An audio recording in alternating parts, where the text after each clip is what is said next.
서울과 강원 영서, 경북 북부 내륙에는 비가 내리겠습니다. 예상 강수량은 강원 영동과 경북 동해안이 5에서 30mm, 강원 영서와 경북 북부 내륙, 경남 동해안이 5mm 미만입니다. KBS 라디오 10시 뉴스를 마칩니다. 지금까지 아나운서 최인경이었습니다. KBS.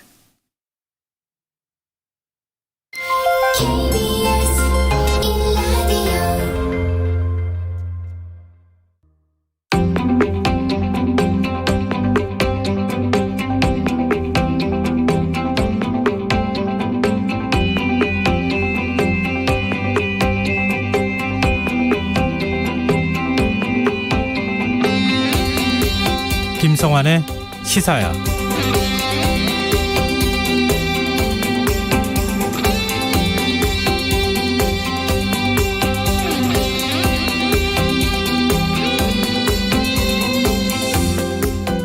안녕하십니까. 시사평론가 김성환입니다. 오늘 오후 5시 국내 기술로 개발된 한국형 우주발사체 누리호가 날아오는 모습 다들 지켜보셨을 겁니다. 비록 3단 엔진 작동이 조금 빨리 멈춰서 목표 궤도에 위성을 안착시키진 못했지만 우리는 1톤급 이상 실용 위성을 스스로 쏘아 올릴 수 있는 우주 강국 반열에 오르게 됐는데요. 지난 2011년 4월 누리호 사업을 시작한 지 11년 7개월 만에 설계와 제작, 시험, 발사 운영 이 모든 과정을 국내 기술로 실현시켰다는 점에서 의미가 큰 것 같습니다. 문재인 대통령은 누리호 발사와 관련해 아쉽게도 목표에 완벽히 이르지 못했지만 우주에 가까이 다가갔다는 점을 강조하고 첫 번째 발사로 매우 훌륭한 성과를 거뒀다고 평가했는데요. 우주 개발 성과가 계속해서 이어지기 위해선 꾸준한 관심과 정책적 뒷받침이 이어져야겠죠. 나로 관련 소식과 정치권 움직임 잠시 후 뉴스에서 자세히 살펴보겠습니다. 국민의힘 대선 주자인 윤석열 전 검찰총장의 전두환 옹호 발언을 두고 파장 일고 있는 가운데 윤 전 총장이 오늘 자신의 발언에 대해 송구하다는 뜻을 밝혔는데요. 이런 입장 표명으로 논란이 해소될 수 있을지 더 깊이 있게 들여다보는 인터뷰 시간에 홍준표 캠프 이현주 공동선대위원장과 이야기 나눠보겠습니다. 중국에 사람이 살지 않는 빈집이 1억 채 이상 있다는 외신 보도가 나왔습니다. 부동산 개발업체 헝다 기업의 채무 불이행 위기가 커지고 있는 상황인 만큼 중국의 부동산 버블이 가져올 파장에 대한 관심이 쏠리고 있는데요. 경제 이슈를 쉽고 재미있게 풀어보는 목요일 코너죠. 박정훈의 경제 한방에서 자세한 이야기 나눠보겠습니다. 김성환의 시사야는 청취자 여러분들의 참여를 기다립니다. 방송 내용과 관련해 의견이 있으신 분들은 문자 보내주십시오. 당첨된 분들께는 모바일 상품권 보내드릴 텐데요. 참여하실 번호는 샵 9730이고요. 짧은 문자는 50원, 긴 문자는 100원의 이용료가 부과됩니다. 콩 게시판을 통해서도 무료로 참여하실 수 있고요. 콩 어플리케이션과 KBS 라디오 유튜브 채널을 통해서도 저희 방송을 실시간으로 시청 또 참여하실 수 있습니다. KBS 라디오 김성환의 시사야. 그럼 지금 시작하겠습니다.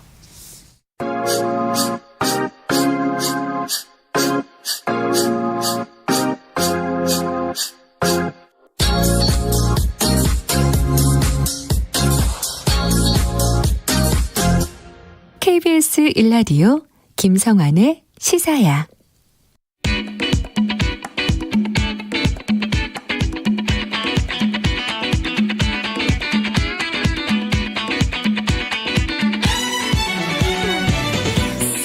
오늘 놓쳤던 뉴스 꼼꼼히 정리해드리는 뉴스야 시간입니다. 오늘은 곽재훈 프레시안 기자 나와 계십니다. 안녕하세요. 네, 안녕하세요. 네, 오늘 거의 전 국민이 누리호 발사 장면에 시선이 쏠렸다 이렇게 해도 과언이 아닌데요. 오늘 오후 4시쯤에 발사될 것이다 이렇게 예고가 됐다가 결국 오후 5시에 발사가 됐어요. 네, 조금 늦춰졌습니다. 네. 한국형 발사체 누리호 목표 고도인 700km에 도달했지만 탑재체인 더미 위성을 궤도에 올려놓는 데는 실패했는데요.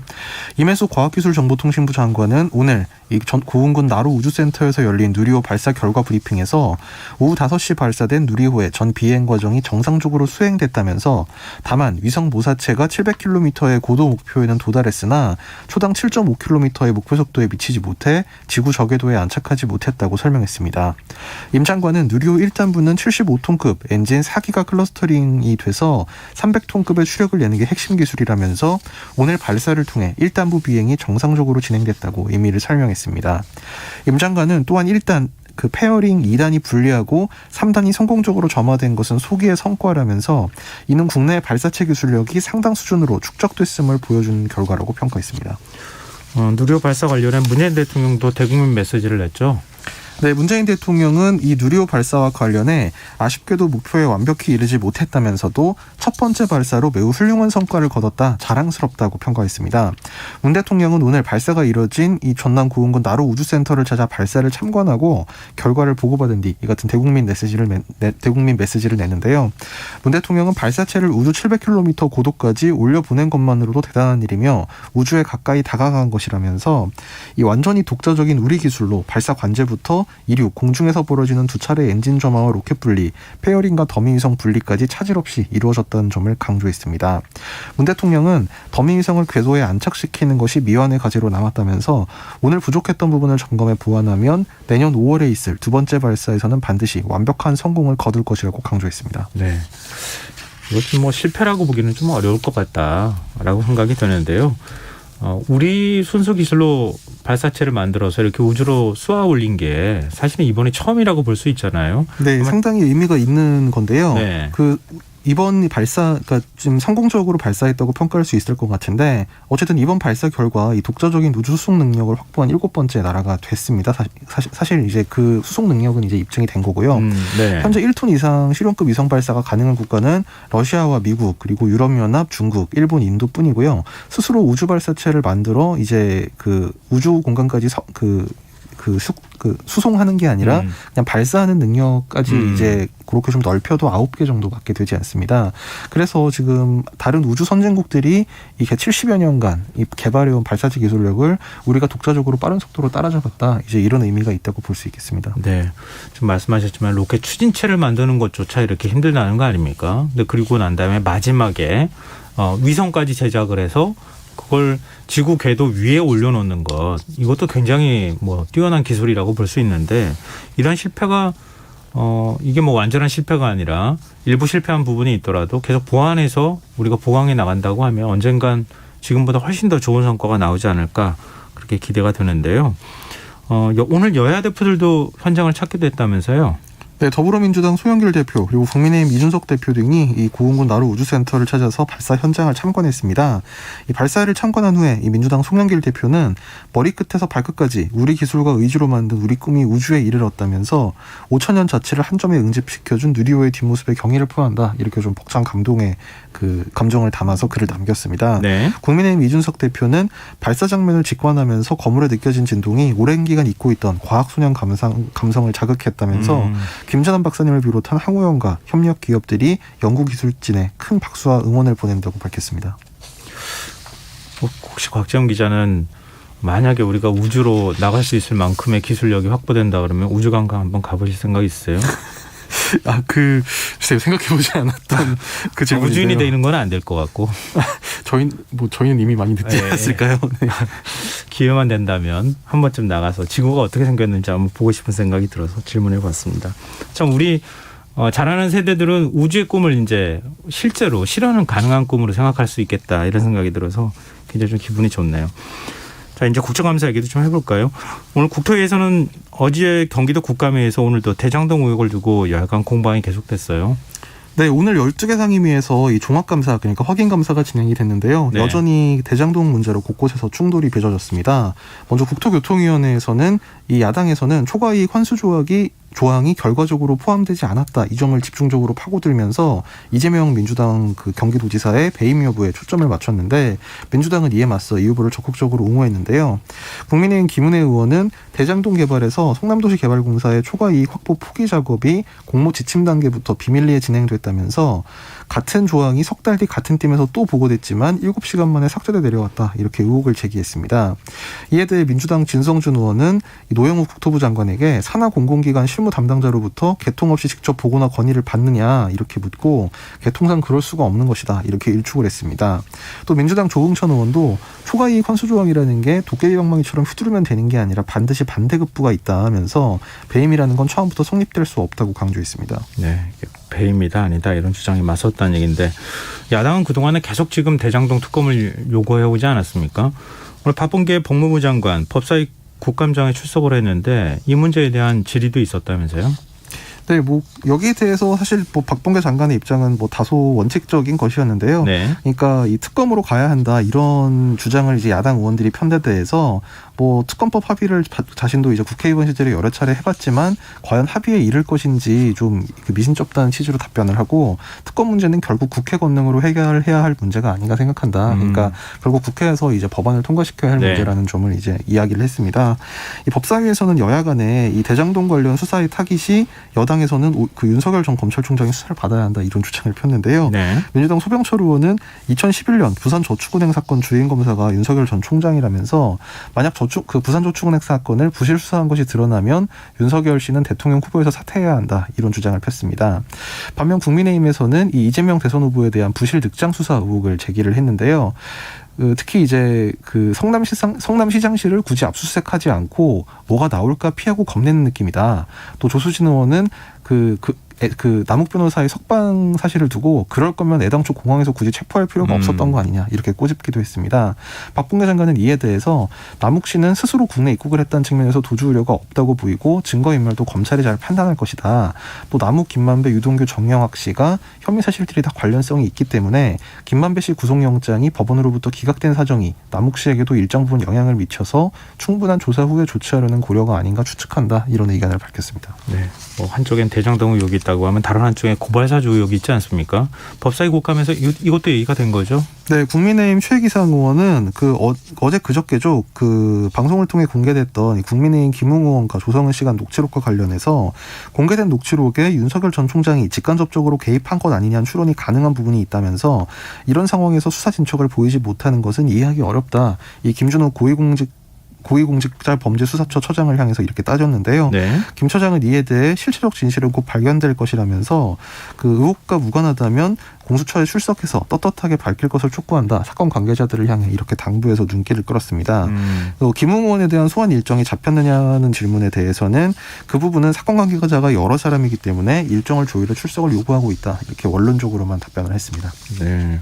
지금 김웅 의원은 국감 끝나고 난 다음에 뭐 조사를 받더라도 받겠다 이런 입장을 밝혔다는 걸 제가 본 것 같은데 그런 거죠? 네. 저도 지금 그렇게 전해들었습니다. 네. 시간이 점점 늘어지는 거 아닌가. 빨리 수사 결과를 내놔야 되는 상황이기도 할 것 같은데. 알겠습니다. 그리고 정무위 국감에서도 뭐 대장동 의혹이 주제였다면서요? 네, 정무위에서도 이제 여기는 이제 금융기관 종합 금융기관 종합 감사였는데요. 네네. 이제 더불어민주당 이재명 후보를 겨냥한 이제 야당의 의혹 제기가 계속 이어졌습니다. 국민의힘 박수영 의원은 화천대유 자회사 이 천화동인이 대장동 개발에 참여하면서 이용한 특정 금전시탁 제도의 익명성 이게 이제 제도 개선이 필요하다 이런 주장을 폈는데요. 네. 예를 들면 은행주는 저조한 수익밖에 보지 못하면서 화천대유 등이 막대한 수익률을 볼 수 있게 도와주는 꼴이 됐다. 이것이 뭐 뇌물이나 자금 세탁, 차명계좌 등 특혜에 이용되고 있다. 이런 주장을 폈습니다.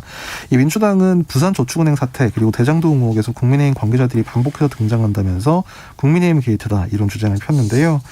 이 김병욱 의원은 우연히 계속되면 필연이라면서 역시 아까 그 법사위 국감에서 나온 것과 마찬가지로 부산저축은행 사태 당시에 이제 윤석열 전 총장의 뭐 수사 미진 의혹 이런 것을 주장하기도 했습니다.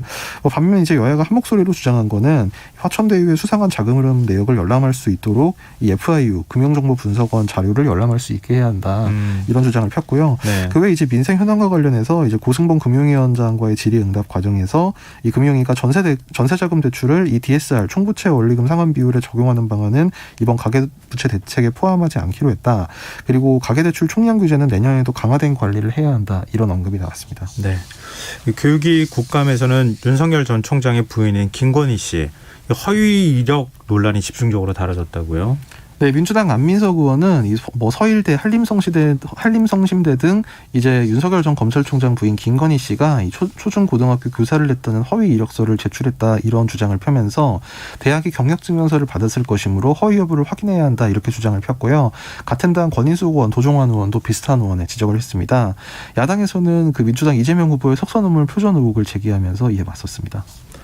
외통위 국감은 간첩 공방으로 중단되는 일이 있었다고 하는데 이건 무슨 얘기입니까? 네, 이 얘기는요. 이제 국민의힘 김석기 의원이 이제 질의 과정에서 예. 최근 충북 청주 지역 이제 활동가 간첩 사건이 있었는데 네. 이 사건을 언급하면서 과거 황장엽 전 노동당 비서가 5만 명 고정 간첩이 있다. 이 얘기를 한 것을 다 끄집어내서 우리 정부가 그동안 북한을 지원하는 와중에 북한은 수많은 간첩과 한국을 무너뜨리려는 지령을 내려보냈다. 이렇게 주장을 하고 이어서 뭐 여당 후보 캠프에 뭐 친북 성향 인사들이 포진했다. 그래서 정권이 바뀌지 않고 이대로 가면 뭐 대한민국을 북한에 바치는 것 아니냐 뭐 이런 주장을 폈는데요. 네. 이에 대해서 여당 의원들이 아무 말이나 한다. 뭐 말 가려하라. 이렇게 항의를 하면서 회의장이 어수선해졌습니다. 네. 이인영 통일부 장관은 이 김석기 의원의 이 같은 질의에 대해서 북한 고정 간첩 5, 6만 명이 암약하고 있다는 표현을 곧이곧대로 받아들이는 것은 비상식적이고 몰상식하다. 이렇게 상당히 비판적인 답변을 했는데요. 이에 대해서 오후 국감에서 이제 야당에서 의원에게 몰상식하다니 용납할 수 없다. 이렇게 반발하면서 여야 간에 이제 공방이 일어서 약 10분간 장내 정리를 위해 정회가 되기도 했습니다. 네. 우리 뭐 지난번에 이제 행안위하고 국토위 국감 보면 아시겠지만 고성만 나중에 오가다가 그냥 끝나버리거나 이런 일이 벌어지잖아요. 다른 그 상임위에서도 비슷한 일들이 계속 반복되고 있네요. 그리고 국민의힘이 이재명 지사를 위증죄로 검찰에 고발하기로 했다는 소식도 있네요. 네, 지금 오늘 아침에 이제 국민의힘 김기현 원내대표가 이 국회에서의 증언감정 등에 관한 법률에 따라 위증은 1년 이상 10년 이하 징역에 처할 수 있는 매우 중한 범죄라면서 우리 당은 이재명 후보를 위증으로 검찰에 고발할 방침이라고 밝혔습니다. 그러면서 매우 중대한 사안인 만큼 민주당도 협조해야 할 것이다 이렇게 주장을 했는데요. 국민의힘이 주장하는 거는 이제 성남시장 재임 당시 소수 민간인에게 막대한 이익이 돌아가게 했다. 이제 이것이 배임에 해당하고 이것을 감추기 위해서 국감장에서 사실과 다른 발언을 한 것이 위증에 해당한다 이런 주장입니다. 다만 이제 이 그 김기현 원내대표가 언급한 이 국회 증언감정법 여기에 따르면 이 네. 위증은 이제 그 위원회 위원장 명의로 이제 그 법률 그 의법 조치가 이루어져야 되는데 네. 행안위나 국토위 모두 지금 민주당이 다수여서 이제 여야 간의 합의는 좀 어렵기 때문에 아마 위원장 명의로 고발하는 것은 좀 쉽지 않아 보입니다. 그럼 별도로 국민의힘이 고발하려고 하면 고발하면 모르겠지만 근데 뭐 이 혐의가 적용되려면은 상임위원장이 고발을 조치를 해야 되는 건데 네. 그게 쉽지는 않을 거다 이런 말씀이군요. 그리고 이 지사는 대장동 개발과 관련돼서 구속될 사람은 윤석열 후보다 이런 주장을 내놨어요. 네, 이재명 후보도 이제 오늘 국감에서 아까 뭐 법사위 정무위 등에서 이제 민주당 의원들이 했던 것과 비슷한 취지의 주장을 SNS를 통해서 폈는데요. 이 후보는 오늘 쓴 글에서 대장동 개발과 관련해 구속될 사람은 민간 개발 압력을 뿌리치고 절반이나마 공공 개발한 이재명이 아니라 대출 비리범을 비호한 윤석열 후보다 이렇게 주장을 했습니다. 이 후보는 윤 후보는 부산저축은행 대출 비리 수사 당시 주인 검사고 수사 과정에서 대장동 대출 비리가 대면 조사로 드러났음에도 수사에서는 제외했다 이렇게 주장했습니다. 네, 지금 여러분께서는 KBS 라디오 김성환의 시사회와 함께하고 계십니다. 계속해서 뉴스야 이어가겠습니다. 대장동 개발 로비 특혜 의혹을 수사 중인 검찰이 오늘 성남시장실을 압수수색했어요. 네, 검찰이 오늘 성남시청 시장실 그리고 시장 비서실을 압수수색했는데요. 서울중앙지검 전담수사팀이 오늘 오후 성남시청의 검사, 수사관 등 20여 명을 보내서 관련 자료를 확보했습니다. 다만 이제 성남시장이 은수미 시장으로 바뀐 지 3년이 훨씬 넘었고 비서실 직원들도 전부 바뀐 만큼 이재명 시장 시절 그 자료들이 얼마나 남아있을지는 좀 미지수다 이런 평가가 나오고요. 네. 그리고 검찰이 수사 착수 20여일이 지난 시점에야 지금 압수수색을 했기 때문에 이미 자료가 처분됐을 가능성도 있다. 이런 얘기가 나오고 있습니다. 특히 지난 14일 그 이정수 서울 검찰이 뇌물 혐의로 기소를 했어요. 네, 조금 전 검찰의 기소가 이루어졌는데요. 지난달 29일 본격 수사에 착수한 이래 지금 그 유동규 전 본부장을 그 처음으로 이 관련자들 중에 재판에 넘기게 됐습니다. 서울중앙지검은 이 특정범죄가중처벌법상 뇌물 그리고 부정처사 후 수뢰 약속 혐의, 그러니까 종합적으로 이제 뇌물 혐의로 구속 기사를 했는데요. 유 전 본부장의 혐의는 지난 2013년 그 성남시설관리공단 그 기획관리본부장을 지내면서 수차례에 걸쳐 이 김만배 씨 등으로부터 3억 5천만 원을 수수한 혐의, 그리고 2014년부터 15년까지 화천대유 측에 유리하게 편의를 봐주는 등 부정한 행위를 한 대가로 700억 원을 받기로 약속했다. 이 점에 대해서 지금 기소가 이뤄졌고요. 네. 그 논란이었던 배임 부분에 대해서는 현재 이제 아직까지 그러니까 이번 기소장에는 포함되지 않았고 뭐 추후 처리할 가능성은 아직까지 남아 있는 상태이지만 어쨌든 이번 기소장에서는 빠졌습니다. 그리고 뇌물 부분에 대해서도 이제 올해 1월에 김만배 씨 측으로부터 5억 원을 받았다 이런 그 의혹도 앞서 이제 그 구속영장에는 기재가 됐었는데요. 네. 기소장에서는 일단 그 부분은 빠졌습니다. 가장 확실하다고 생각하는 부분만 일단 넣는 그런 모습을 보였다고 하는 건데 이건 나중에 이제 공소장 변경을 할 수도 있을 테니까요. 그러면은 지금 유 전 본부장은 뇌물 혐의로 기소가 됐고 나머지 이제 핵심 인물이라고 하는 김만배, 남욱, 정영학 이 세 명은 계속 지금 조사를 하는 거잖아요. 네. 또 오늘도 지금 검찰이 불러서 조사를 했죠. 네, 맞습니다. 오늘도 이 화천대유 대주주 김만배 씨 그리고 미국에서 들어온 남욱 변호사 등이 오늘 다시 조사를 받았는데요. 이 취재진의 질문에 대해서는 답변을 하지 않고 검찰에서 조사를 지금 계속 받았고 지금 끝날 시점은 정확하게 알려지지 않고 있습니다. 검찰은 이들 4명이 대장동 개발 사업의 핵심 인물들이면서 서로 이해관계에 따라 지금 엇갈린 진술을 쏟아내는 만큼 여러 차례 조사를 거듭을 하고 있습니다. 필요하면 대질 조사도 염두에 두고 있는 것으로 알려지고 있습니다. 유 전 본부장이야 지금 3억 원 뇌물 부분은 좀 어느 정도 윤곽이 드러났었다고도 볼 수 있는데 나머지 인물들은 서로 지금 책임을 떠넘기면서 진술이 좀 엇갈리고 있다는 얘기가 나와요. 네, 그러니까 좀 정리를 하자면 정영학 회계사 그리고 남욱 변호사 같은 경우에 이 로비 그리고 특혜 의혹 같은 경우 이 김만배 씨 그리고 유동규 전 본부장의 책임이 있다 이런 취지의 주장을 해왔습니다. 특히 정영학 회계사 같은 경우에는 이른바 그 정영학 녹취록을 수사팀에 제출하는 등 네. 적극적인 증거도 제시를 했고요. 그 남욱 변호사 역시 뭐 검찰 조사나 언론 인터뷰 등을 통해서 이 정관계 로비 발언은 김만배 씨로부터 자신은 들은 이야기고 자신은 그 요청에 따라서 돈을 만들어준 것밖에 없다 이런 취지로 진술을 했었습니다. 반면 김만배 씨 측에서는 이 회계록 그 정영학 회계사의 녹취록의 신빙성이 문제가 있다. 그리고 이 사업자 비용 분담을 두고 계속 다투는 관계여서 일부 와전된 내용이 녹취록에 담긴 것이고 또 녹음을 한다는 걸 알고 있어서 일부러 거짓 내용을 자신이 말하기도 했다. 이런 주장을 폈고요. 네. 유동규 전 본부장 측 역시 사업 과정에서 로비나 특혜는 없었다. 이런 주장을 펴고 있습니다.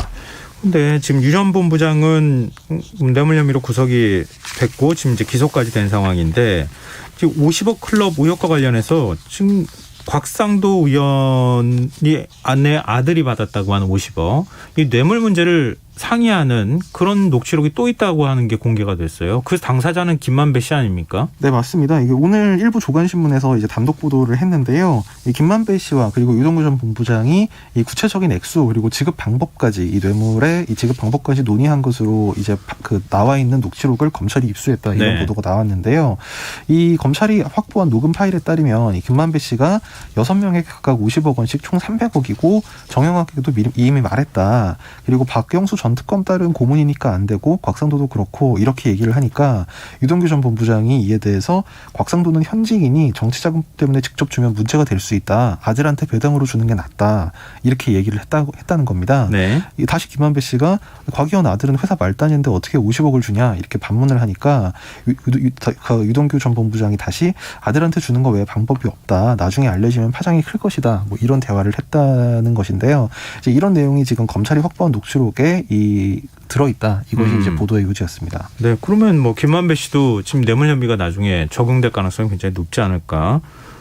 그런 생각이 드네요. 네, 그렇죠. 이제 사실 뭐 크게 이제 보면 이제 정영학 회계사와 이제 남욱 변호사의 주장이 한 측이라면 이제 김만배 씨와 유동규 전 본부장의 주장이 여기에 좀 대립되는 건데요. 어쨌든 이제 오늘 보도된 내용은 이 정영학 남욱 측의 이제 주장을 강화하는 증거라고 볼 수 있고요.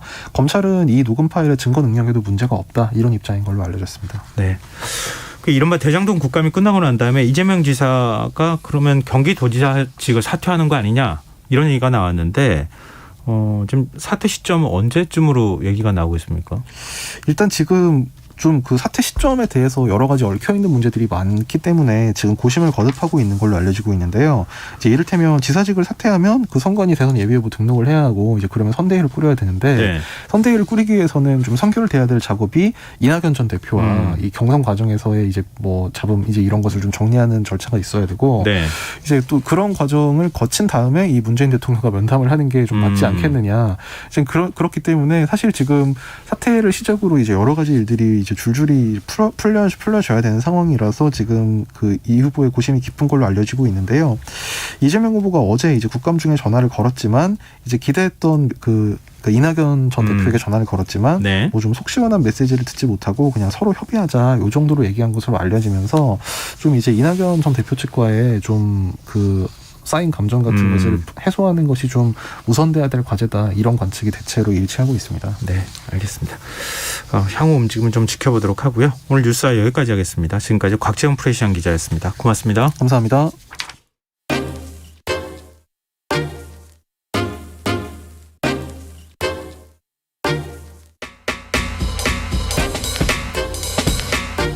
바쁜 당신이 알아야 할 모든 것 여기에 있습니다. KBS 1라디오 김성환의 시사야. 윤석열 전 검찰총장이 전두환 씨를 옹호한 발언에 대해서 유감을 표명한 데 이어 송구하다는 뜻을 밝혔습니다. 윤 전 총장의 사과에도 불구하고 당 안팎의 여지는 계속되고 있는데요. 윤 전 총장과 양강구도를 형성하고 있는 홍준표 의원은 내가 당대표였다면 제명감이다라고 비판을 하기도 했습니다.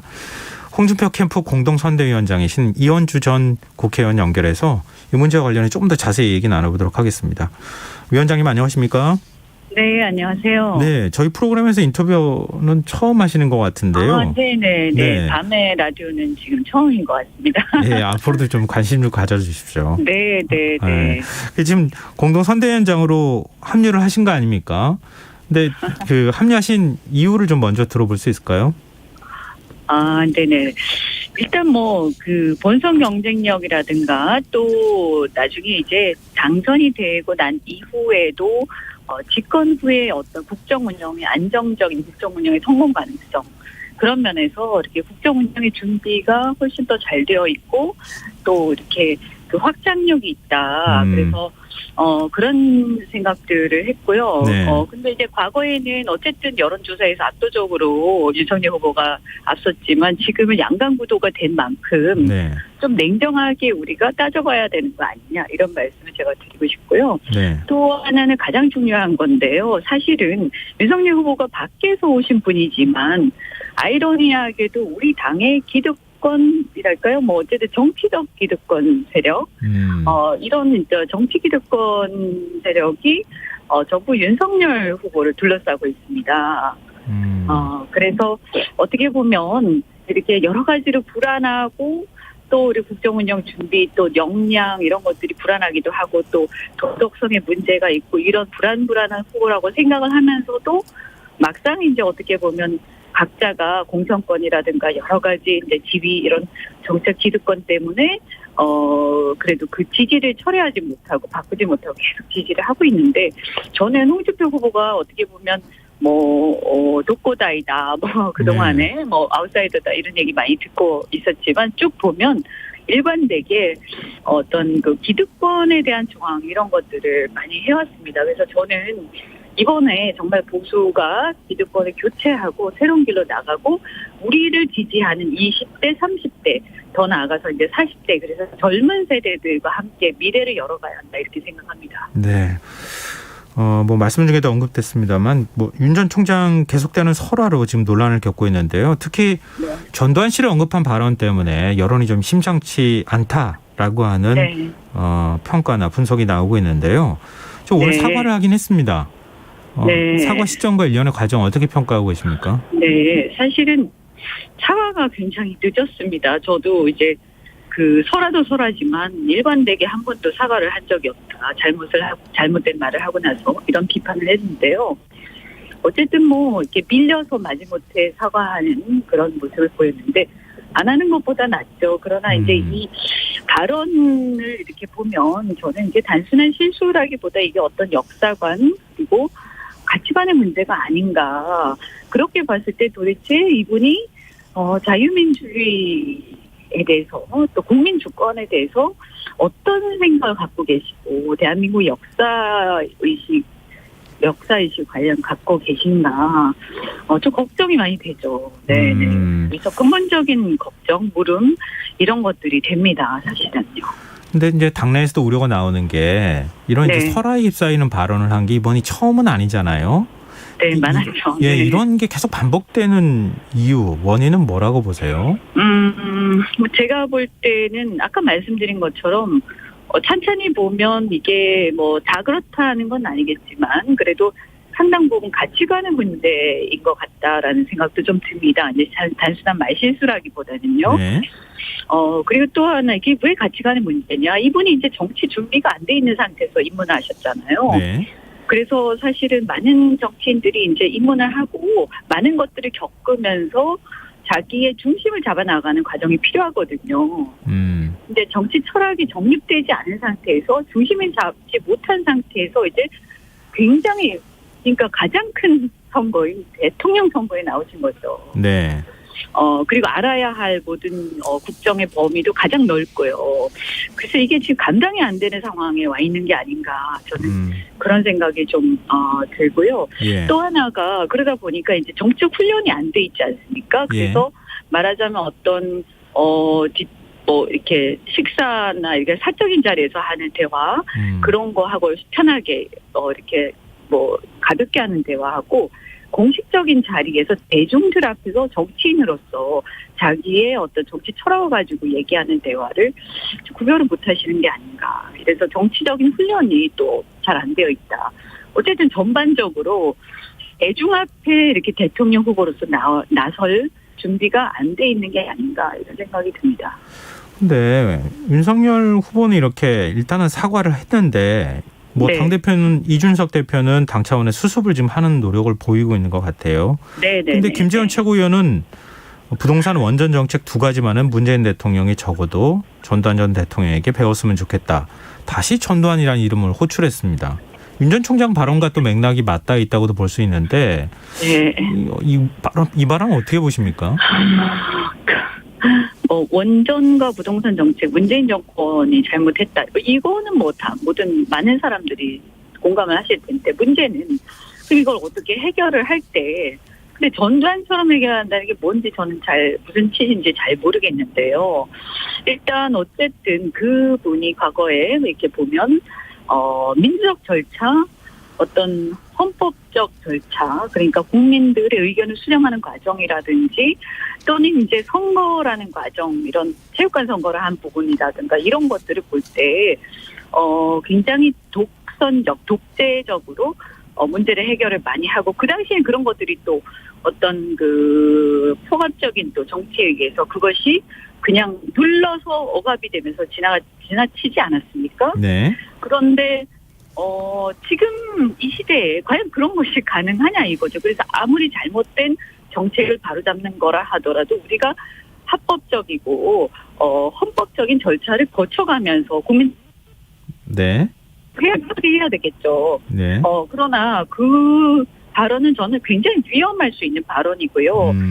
결코 그것은 가능하지 않습니다. 현실이 절대 가능하지 않고 우리가 어떤 시대에 살고 있는가를 분명하게 인식하지 않으면 우리는 한 발자국도 못 나갈 것이다. 오히려 지금 말씀하시는 여러 가지 사안들을 하나도 해결하지 못할 가능성이 많습니다. 네, 네. 알겠습니다. 근데 김종인 전 비대위원장이 윤석열 전 총장을 두둔하는 듯한 발언을 연이어 내놓고 있어요. 얼마 전에도 좀 비슷한 얘기를 했는데 오늘 이제 이른바 전두환 그 옹호 발언과 관련해서 사죄했으면 된 것이다. 당 내부에서까지 공격하는 건 별로 옳은 것으로 생각하지 않는다. 이렇게 얘기를 했거든요. 네. 김종인 전 비대위원장하고 친하시지 않나요? 왜 이런 네. 발언 계속 내놓고 있다고 보세요? 어쨌든 뭐 약간 이제 옹호하는 또 뭐 좀 지원 사격하는 듯한 그런 느낌이 좀 들긴 합니다만 네.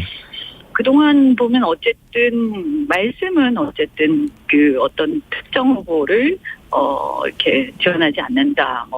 본 후보 될 때까지는 이런 말씀을 쭉 하셨고 제가 그 여기 홍준표 후보 돕겠다고 말씀을 사전에 한번 드렸었는데 네. 그때도 뭐 본인은 본 선거 갈 때까지는 특정 후보를 지지하거나 이렇게 하지는 않는다. 뭐 이런 말씀 하셨거든요. 네. 근데 이렇게 보면 오늘 이 말씀은 어쨌든 제가 봤을 때는 사과를 안 한 것보다 당연히 사과를 했으니 뭐 그 정도보다는 잘한 거죠. 사과를 안 하고 네. 버티는 것보다는 잘한 건 맞는데 그렇다고 해서 이 발언의 어떤 아까 제가 말씀드린 가치관의 문제 이런 것들이 왜 문제냐면 대통령이 떴을 때 문제가 되는 거거든요. 네. 앞으로 5년 동안 만약에 된다고 했을 때 어떻게 국정을 운영할 것인가 생각할 때 가슴이 답답한 거죠. 국민의 한 사람으로서. 그래서 이게 사과에서 물론 사과를 안 한 것보다 낫지만 정말 걱정이 많이 되는 사안인데 사과했으니 됐다. 그래서 좀 이해가 안 되고요. 예. 그래서, 이런 부분들은 철저하게 저는 오히려 다른 어떤 검증보다도 이것이 더 문제라고 생각을 합니다. 왜냐하면 우리가 예를 들어서 후보를 냈을 때 그 후보가, 나중에 당선이 혹시 되는 문제도 본선 경쟁력도 문제고요. 네. 그다음에 더 나아가서 만약에 당선이 됐는데 우리 국민들하고 이게 소통이 잘 안 되고 역사적 인식에서 문제가 있고 그래서 허건날 사고를 치고 또 야당하고 계속 부딪히고 국정 혼란과 마비를 일으키고 그래서 과거에 박근혜 전 정권보다 더 심각한 상황을 초래를 해서 역사의 퇴행길로 그러니까 정말 반동의 어떤 정권으로 낙인이 찍힌다면 네. 그것을 함께했던 정치인들이 연대 책임을 져야 하는 겁니다. 우리가 다 목격을 하지 않았습니까? 네. 그래서 저는 이런 부분들에 대해서 이게 단순히 공격하고 이런 문제가 아니라 정말 무거운 마음을 갖고 있어야 한다라고 생각합니다. 네. 지금 이제 경선과 관련해서 좀 여쭤보고 싶은데요. 지금 경선 네. 룰이 본선은 당원 50%, 여론조사 50%잖아요. 근데 이제 대체적인 평가는 여론조사는 네. 뭐 홍준표 후보하고 윤석열 후보가 거의 이제 비슷한 수준까지 왔는데 당심을 네. 어떻게 잡느냐 이 전략이 중요하다고 얘기하거든요. 네. 나름 뭐 준비하고 계시는 전략 네. 이런 것들 네. 있으시다면요. 네, 물론 이제 저희가 당심을 잡기 위해서 당원들하고 또 개별적으로 접촉도 하고 다 이렇게 합니다만 네. 결국은 당심도 여론을 따라간다. 그래서 저희가 이제 다음 주 오늘부터는 좀 공영전에 치중하기로 했고요. 그래서 이제 대국민 여론전 여기에 좀 집중을 하기로 오히려 그렇게 네. 했어요. 그래서 콩카콜라 좀 돌아가자 이런 게 있고요. 네. 가장 큰 장점, 가장 큰 강점이 사실은 정치 기득권에 대한 어떤 교체입니다.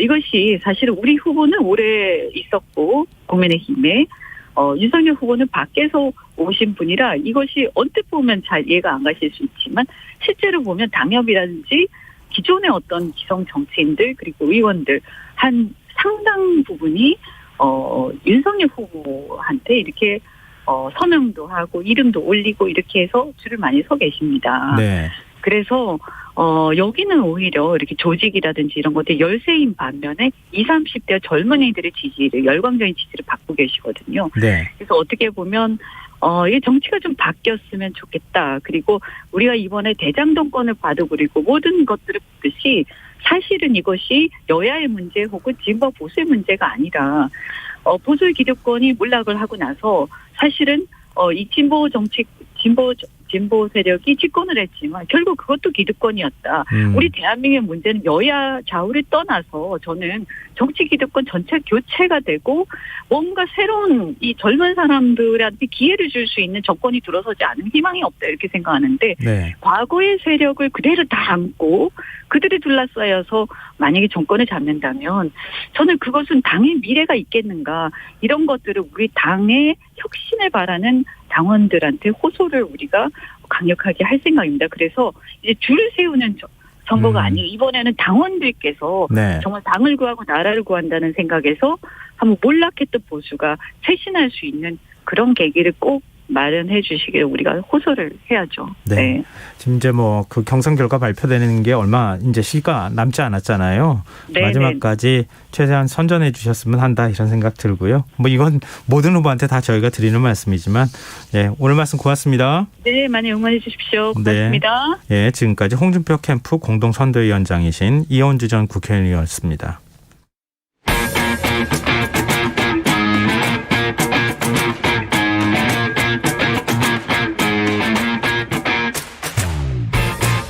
경제정책부터 실물경제와 투자까지 어려운 경제 이야기 알기 쉽게 풀어보는 시간입니다.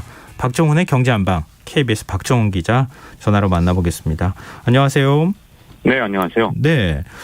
우리가 중국 뭐 헝다그룹 얘기도 했었고 중국 내 부동산 얘기도 좀 한 바가 있기는 하잖아요. 그런데 최근 중국 내 사람이 살지 않는 빈집이 1억 채 이상 있다. 이런 CNN 보도가 나왔어요. 이게 정말 맞습니까? 네. 좀 아마 이 보도를 보신 분들은 놀라신 분들도 있을 거예요. 빈집만 중국에는 1억 채가 있고 미분양 3천만 채가 있다고 했는데 이걸 또 비교를 했습니다. 그래서 독일 인구가 8천만 명인데 독일 인구가 이 미분양 주택에만 들어가도 다 들어갈 수 있고요. 또 이건 제가 비교해봤는데 미국 인구가 3억 명인데 지금 뭐 빈집이 1억 채니까 미국 인구가 다 들어갈 만한 빈집이 중국에 있다. 이렇게 볼 수 있는 건데요. 이게 2018년에 노무라 증권에서도 한번 이 자료를 낸 적이 있었는데 그때는 빈집이 5천만 채다 그랬으니까 한 3년 정도 만에 2배로 늘어난 셈입니다. 아니 근데 뭐 중국 인구가 14억이라고 쳐도 한 가구에 한 서너 명씩만 산다고 치면은 지금 몇 가구마다 한 가구가 지금 비어 있다는 얘기가 되는 거잖아요. 네, 그렇죠. 이게 지금 서구 시각에서 보면 이게 내일 당장 중국에서는 부동산 버블이 붕괴돼도 이상하지 않겠다 이렇게 볼 수 있는데요. 근데 이게 사실 중국의 어떤 특수성을 좀 감안해 보면 이유가 있습니다. 왜냐하면 빈집이 1억 채나 된 이유 중에 하나는 중국인들은 원래 집을 나중에 팔 생각이 있는 집은 결코 세를 주지 않습니다. 그래서 전세나 월세 같은 게 아예 없고요. 또 이 중국 사람들이 그렇게 된 이유가 한 해 10%가 오른 적이 많았기 때문에 언제든 이걸 잘 비워놓고 있으면 비싸게 팔 수 있는데 세를 줬다가 지저분하게 되면 비싸게 못 판다라는 생각이 있거든요. 여기다가 이 빈집을 놔둬도 됐던 가장 큰 문제가 이 도시화율인데 원래 이 경제개발을 처음 시작했을 때 도시화율이 20%가 안 됐는데 한 30-40년 동안 이게 62.5%까지 올해 이 도시화율이 굉장히 높아졌거든요. 도시화율이라는 건 전체 인구 중에서 도시에 사는 인구 비중을 뜻하는데 원래 산업화 과정에서 도시화를 겪으면서 농촌 인구가 도시로 몰려오는 걸 뜻하는데 아무리 집을 비워놓고 있어도 결국은 언젠가는 사람이 들어왔다라는 생각에서 이 많은 중국인들이 그냥 집을 비워놓고 있는 선택을 하고 있는 겁니다. 그래도 웬만큼 많아야죠. 이렇게 많으면 결국은 인구가 계속 뭐 급증하고 있는 상황이라면 모르겠는데 중국도 그렇지 않은 상황이잖아요. 고령화도 계속되고 있고 경제에 굉장히 심각한 부담되는 거 아닙니까? 네네. 이게 지금 급성으로 위기가 오는 원인 제공을 하진 않겠지만 만성적으로 경제에 큰 영향을 줄 가능성이 있는데요. 그 이유가 중국의 자가주택 보유율이라고 해서 자신이 집을 소유한 비율을 뜻하는데 이게 93%입니다. 전 세계에서 가장 높은 편이거든요.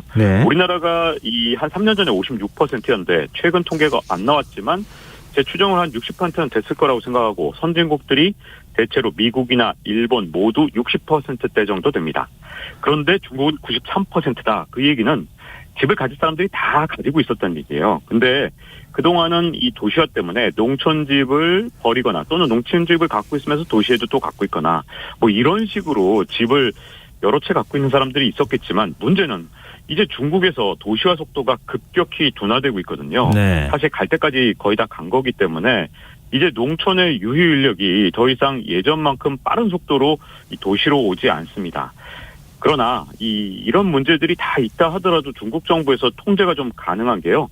중국의 토지 소유의 개념이 좀 달라서 우리나라 같은 경우는 자기가 토지를 갖고 있으면 뭐 천년 만년 자기 땅이지만 자기가 팔지 않는 한 중국 같은 경우는 딱 70년만 사용할 수 있는 일종의 사용권만 주거든요. 그렇기 때문에 여러 가지 특성들을 감안해 보면 중국에서 통제할 수 있는 방법이 많기 때문에 문제는 있지만 어쨌든 이거의 위기로 확산되는 걸 막을 방법들은 좀 있습니다. 그런데 이게 제가 왜 만성적인 위기로 갈 수 있다 이런 얘기를 말씀드리냐 하면 성장 잠재력을 악화시킬 가능성이 있거든요. 이렇게 미분양 물량이 3천만 채, 빈집이 1억 채 이렇게 되면 중국에서 더 이상 부동산 경기가 좋을 가능성은 별로 없습니다. 근데 중국의 이 경제 성장의 3대 축을 꼽는다 그러면 부동산 개발, 설비 투자, 소비 이렇게 꼽을 수 있는데 부동산 개발이 한 30% 좀 넘고요. 설비 투자가 한 40%, 나머지가 소비입니다. 그러니까 소비는 별로 중요하지 않아요. 이 나라에서 진짜 중요한 건 결국 부동산 개발하고 설비 투자가 성장을 이끌고 있는 건데 문제는 이제 부동산 개발을 예전만큼 해봤자 이게 여전히 미분양이 되고 그렇다면 이 성장 동력 중에서 3분의 1이 날아가는 거니까 지금 이 중국의 경제 성장률이 코로나 위기가 오기 직전에 연 6% 정도였는데 잘못하면 이 3분의 1을 떠받치고 있던 기둥이 흔들리는 거죠. 그러면은 경제가 경착륙할 수 있다는 얘기가 되는 건데 이런 네. 상당히 부작용이 나올 수밖에 없잖아요. 중국 정부 입장에서도 굉장히 난감할 것 같은데요. 그렇죠. 여기에 가장 큰 문제 중에 하나가 이 중국 지방정부의 재정과도 아주 밀접한 연관이 있다는 건데요. 이 부동산이 사실은 그동안 지방정부가 자기의 지방정부 내에서의 경제성장을 하는 어떤 원동력으로 사용을 해왔습니다. 이게 어떻게 작동되냐 하면요. 제가 일례로 말씀드릴 텐데 제가 중국에 2004년에 처음으로 경제 다큐멘터리를 만들려고 출장을 갔는데 제가 요청하지도 않았는데 굳이 그 지방자치단체 장들이나 아니면 거기에 있는 투자국장 이런 분들이 자꾸만 인터뷰하겠다고 우리가 취재 가는 거 알고 정말 아주 적극적으로 인터뷰해달라고 이렇게 요청할 정도였는데 그 이유가 뭐냐면 네. 지방정부의 이 평가 기준이 중국에서는 오랫동안 그 지방의 경제성장률로 평가를 했습니다. 그러니까 중국에서 고위 관료가 되고 승진을 하고 싶고 중앙정부까지 가서 더 높은 출세를 하려면 자기 성의 성장률을 끌어올리는 게 가장 중요하거든요. 그러다 보니까 성의 최고 목적이 경제성장을 끌어올리는 거고 그렇기 때문에 진짜 외신에서 인터뷰로 오면 어떻게든 한 번이라도 더 해서 조금이라도 자기 성이 더 광고가 되도록 하려고 노력할 정도라면 가장 중요한 건 그 성의 어떤 경제성장을 이끌려면 제일 중요한 게 좋은 기업을 유치하면 되거든요. 그게 제일 좋은 방법인데. 네. 그럼 좋은 기업을 유치할 때 유인책이 있어야 되잖아요. 자금 예를 들어서 공짜로 빌려준다든가 아니면 세금을 감면한다든가 전기수도 다 공짜로 놔주겠다든가 이런 정책들이 전부 다 돈이 듭니다. 그럼 그 자금은 뭘로 마련했냐면 바로 부동산 개발로 마련했죠. 중국에선 토지 소유가 금지돼 있기 때문에 어차피 정부 거 그러니까 좀 싼 값에 헐값에 이 농민들이 갖고 있던 땅을 강제로 거의 반강제적으로 인수할 수 있거든요. 이걸 민간 부동산 업자랑 같이 개발을 하고 그 과정에서 헝다 같은 부동산 그룹들이 아주 엄청난 규모로 커진 겁니다. 그래서 우리나라에는 존재하지 않는 어마어마한 규모의 부동산 그룹들도 생겼고요. 이 과정에서 돈을 마련한 지방 정부들은 이 돈으로 너도 나도 이 기업들을 유치하는 자금으로 썼는데 그러다 보니 이 신도시 개발을 하는 게 굉장히 중요한 자금원이었어요. 근데 초기에 신도시 개발했을 땐 문제가 없었는데 점점 뒤에 개발하는 그런 지방자치단체들은 이게 유령도시가 된 겁니다. 중국말로는 구이청인데 지금 이 중국 정부, 지방정부가 계획을 발표한 이 모든 도시를 다 모으면 35억 명을 수용할 수 있는 정도입니다. 그러니까 네. 이게 개발이 돼도 문제지만 안 될 경우엔 지방정부가 더 이상 이 설비 투자를 끌어당길 자금을 마련할 수 없다는 거잖아요. 이 모든 것들이 중국의 경제성장 동력을 22년부터 약화시킬 가능성을 좀 더 높이기 때문에 중국 정부가 급성으로 예를 들어서 경제가 망가지는 것은 얼마든지 막을 수 있겠지만 이렇게 만성적으로 성장률이 떨어진 것까지 막기는 조금 어려운 상황에 처할 가능성이 큽니다. 말씀 들어보니까 결국 경제도 정치의 문제다. 이렇게 생각이 되는데요. 중국 경제 앞으로는 어떻게 될까요? 네, 일단 당장 이런 여러 가지 문제들, 물론 중국에 이제 이런 부동산 문제만 터진 게 아니라 자원난이라든가 그래서 전력난도 생겼잖아요. 그러다 보니까 중국의 3분기 성장률이 4.9%를 기록했는데 이게 원래 시장 전망치 5.2%보다 0.3%포인트가 낮은 거거든요. 네. 근데 문제점은 중국이 아직도 고성장을 하고 있다 이렇게 볼 수는 있는데 문제는 이 성장률이 우리가 볼 때는 높아 보이지만 중국 입장에서는 10%대 성장을 하다가 갑자기 이게 반토막이 나는 셈이기 때문에 이게 마치 이런 겁니다. 이 100m 달리기를 뛰던 선수가 갑자기 정지하면 넘어지잖아요. 중국 정부가 만약에 이걸 연착륙시키기 위해서 계속해서 6% 바오류이라는 말을 되게 많이 썼죠. 6%의 성장률을 지킨다 이런 뜻인데 만약에 6%대 성장률을 지키지 못하고 이게 5%대로 또는 그보다 낮은 4%대로 내년에 만약에 주저앉는다면 중국에서 이제 큰 문제가 될 수밖에 없는데 문제는 중국의 성장축인 부동산 개발과 설비 투자가 지금 현재 굉장히 지금 제약을 받고 있는 상황이기 때문에 뚜렷하게 성장률을 끌어올릴 지금 마땅한 어떤 대책이나 방법이 현재는 없다는 거거든요. 네. 더군다나 이 공동부유는 제가 이제 벌써 세 번째 말씀드리는데 이 공동부유 때문에 설비 투자가 안 되는 데 대해서 최근에 미국의 저명한 투자자인 캐시우드가 지난주에 중국 정부의 이 경제 정책에 대해서 위험한 불장난이다 이런 표현을 썼거든요. 사실 석주 전만 해도 이분이 중국 정부가 그렇게 한다 하도록 문제가 없다 이렇게 좀 긍정적으로 보던 분조차 마지막 남았던 몇 안 되는 분조차 이렇게 돌아선 건데, 자, 이렇게 경제 성장률이 둔화되면 어떤 문제가 생기냐면요. 네. 자, 중국에서는요, 부실 규모가 굉장히 큽니다. 예를 들어서 부실률이 뭐 적어도 10%는 될 거다 이런 얘기가 있는데, 이런 부실이 터지지 않고 계속해서 버틸 수 있었던 이유는 중국 경제 성장률이 뭐 7%, 10% 이렇게 되면 이 외형적 경제 규모가 한 5년이면 2배, 명목가치로, 또는 명목가치로 한 10년이면 4배 이렇게 되잖아요. 그러면 예. 부실 규모가 10%였다 하더라도 전체 분모인 이 경제 전체가 커지다 보니까 부실 규모가 한 15년 이렇게 지나고 나면 이 부실 규모가 2.5%로 줄어든 이런 방식으로 사실까지 지금까지는 부실을 버틸 수 있었는데, 성장 속도가 만약에 지금보다 훨씬 더 낮아지는 현상이 계속되게 되면 부실 금융이나 부실 자산이 점점 더 수면 위로 떠오르게 되고, 그게 아마도 내년 하반기 정도에 좀 만약에 경제 성장률이 계속해서 안 좋다면 하반기 정도에는 그게 좀 문제가 될 가능성이 있다. 이런 견해들이 늘고 있는 상황이죠. 요즘 우리나라 날씨도 여름 무지하게 더웠잖아요. 덥다가 가을 들어서 갑자기 추워지니까 훨씬 네. 춥게 느껴지는 거랑 좀 비슷하다는 생각이 들거든요. 네, 그동안 적정한 비유인 것 같습니다. 중국 정부 참 경제도 좋고 그러다가 갑자기 경제가 성장률 좀 위축되고 그러면은 진짜 그걸 감당하기가 체감 경제가 훨씬 더 악화될 가능성이 있는데 좀 네. 제대로 대처할 수 있겠습니까? 이 워낙 중국이라는 나라가 독특한 경제 구조를 갖고 있기 때문에 이 서구의 시각으로 아까 말씀드린 대로 1억 채나 빈집이면 이건 당장 부동산이 버블 붕괴 일어나겠네 이렇게 보긴 좀 어렵습니다. 얼마든지 통제할 수 있는 부분들은 굉장히 많기 때문에 우리보다 모든 속도에서 더디게 움직일 가능성은 크긴 한데요. 문제점은 이게 중국이 지금 현재 근본적으로 현재 방향을 바꿀 수 있는 방법이 별로 없어요. 부동산 둔화나 아니면 이 설비 투자 감소 같은 이런 문제들이 과연 성장률 둔화로 나타나는지 이걸 좀 더 봐야 되고요. 또 이제 다음 시간에 한번 말씀드리려고 하는데 네. 이제 잠깐만 말씀드리면 지금 현재 굉장히 중국에서 중요한 변수가 하나 기사로 떴거든요.